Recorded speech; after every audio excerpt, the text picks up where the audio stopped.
the codes, all codes, and I want to thank the codes for their cooperation, whether it's the AFL, the NRL or the football. They understand the situation New South Wales is in. We will be hosting our major events from this weekend, and that demonstrates an easing of restrictions, and we do it cautiously. And I've not given any different advice to what the Victorian health officials are telling their people. Anyone in those hotspots, anyone in Greater Melbourne should not be travelling, let alone interstate. And certainly I appreciate the cooperation all the codes have shown the New South Wales Government in ensuring that tickets are not sold to Victorians. So whilst we obviously allow any player to play in New South Wales, so long as they've been through those strict COVID safe measures, and it doesn't matter which state you're from, all the codes have been applying the strict COVID safe plans, which is what they should be doing. And of course, we don't mind you playing in this state, but unfortunately Victorians aren't welcome to purchase tickets given the rate of community transmission down there.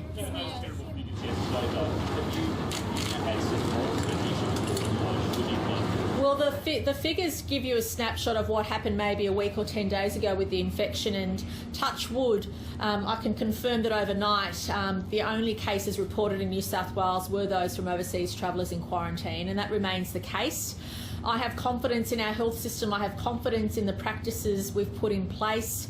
And I also have confidence that people do the right thing. Can I say to anybody, you are the boss of who comes into your home. Do not allow anyone from a hotspot in Melbourne or from Greater Melbourne to come into your home. You have the right to say no. Please, if you're a loved one, a friend or a family member, please don't come up at this time until the community transmission is under control. If you are a business in New South Wales, you should have those COVID safe plans in place already that prevent transmission from one customer to another, but you also have the right to ensure that anyone coming from a hotspot is not welcome on your premises. These are all actions I encourage everyone to take at this time.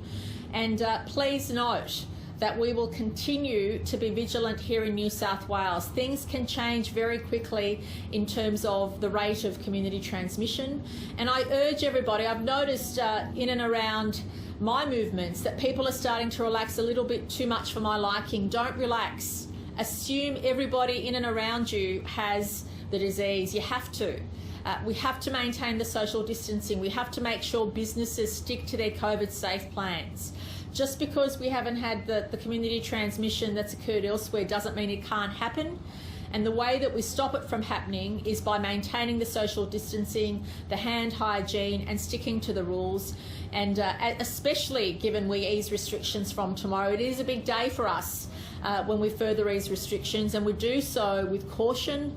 We do so with confidence because I've been so humbled and pleased by the way in which our community has come together and really worked with us, whether it's an organisation, a business, or even at an individual level. We know that the restrictions have been hard for a lot of people, but we've also demonstrated our ability to really live in a COVID-safe way, which is our aim. We want to get to a place where we have the right balance. We're not there yet. We want to see a further easing of restrictions so that we know that that's the happy place where we can have a COVID-safe life until the pandemic is over, and that won't be over until there's a vaccine or a cure. And until that time, we have to find the happy place where we live in a COVID-safe environment, and that's what our government is doing. I'm sorry, let someone else.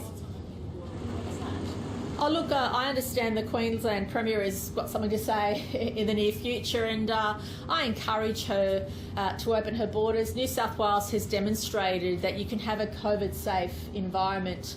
You have to be vigilant, and I'm very concerned about what's happening in Victoria, especially given what we call the replication factor, the number of cases increasing by the day. I don't know what today's figures are for Victoria, unless you guys know ahead of me, but certainly I'm concerned by the rate of transmission down there, and we're keeping a close watch on there. But having said that, we've also New South Wales has kept its borders open during the entire time, and we've managed to get to this place through vigilance and the hard work of the community, and I ask everybody to continue that. And how much is this fresh wave about? Well, look, at this stage, that is not in our consideration. We feel that the warnings we've put out, the directions we've put out, The fact that we have proactively worked with major event organisers to prevent Victorians from purchasing tickets, the messages we've sent to local residents about not welcoming friends and family from those hotspots or broader Melbourne at this time. They might sound like tough things to ask people to do, but that's what will keep us safe in New South Wales, and we certainly want to continue on the path we're on. We've done extremely well, and I don't want to see that jeopardised. I'm also the type of leader that will not jeopardise the health and safety of our citizens, and please know we move forward with a degree of confidence in where we've come from, but also with a cautionary warning that as we continue to further ease restrictions, and given what's happened in Melbourne, that we have to be extra vigilant, and we will always put public health and safety first. How much of the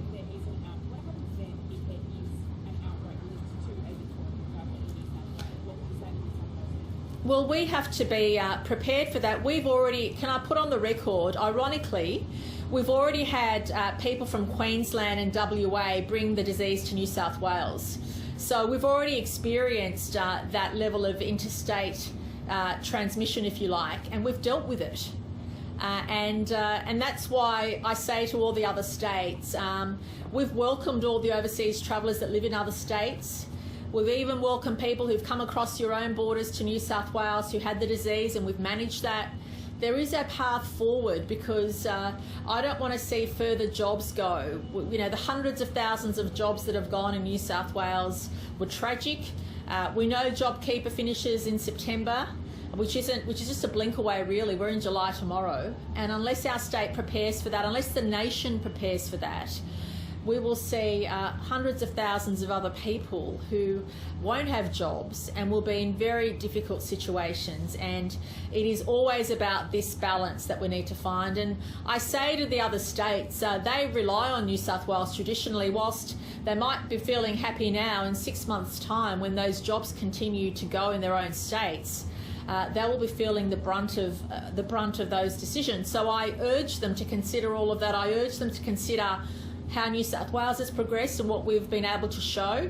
But again, I say that with caution. I'd be the last one at all to feel that New South Wales can't go through what Victoria is going through. Of course we can. But we've demonstrated to date our capacity to leave our borders open and deal with the virus. And as I said, we've had batches of cases from people from the ACT, from Queensland, from WA, and we've dealt with it. And that's what we intend to do at this stage.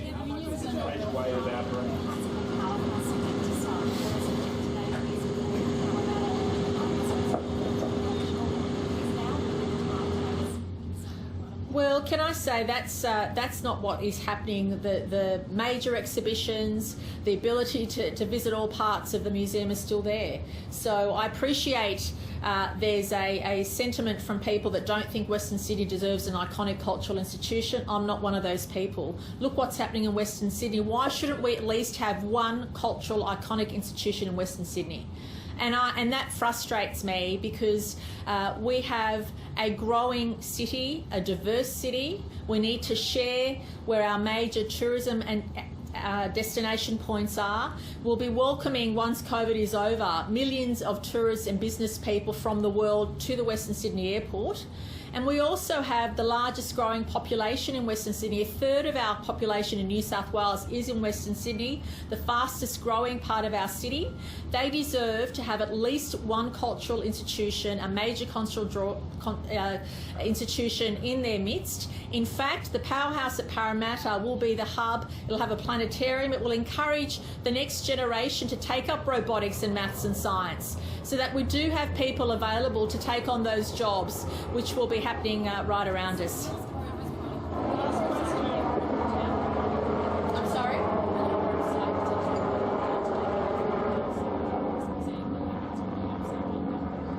Well, we've made our position clear on that from the beginning. Yeah. Black Lives Matter protesters today, they are going ahead on Sunday without permits. Where is that happening? Sunday, the announcement today that will protest Where? Sunday. Right, well, obviously we'll do everything we can to stop it. We've made our position very clear. And again, we don't want anything jeopardising what we've managed to achieve in New South Wales, and I can't be clearer than that. The parliamentary review and due out tomorrow. Do you think that the nation should embrace a broader base of USD or a higher rate of USD in favour of scrapping contracts and other more inefficient? Well, can I just place on the record the policy of our government, of the Liberals and Nationals, has always been to reduce the burden on our citizens. So whatever proposal is on the table, whatever we are considering, has to reduce the overall burden of our citizens. That is the only reason why reform is worth it, if it means that our citizens are less burdened. And that has always guided us, and we have the opportunity through the National Cabinet process to make sure we do have a consensus process, because major reform will not happen unless the states and the Commonwealth come together, and we have that opportunity now. But again, the premise we start from, the Liberals and Nationals do not believe in extra tax. What we believe in is reducing the burden on our citizens and having incentive and innovation encouraged, and reducing the burden of our citizens, not increasing the burden. And that's always the prism through which we will consider any option. Okay.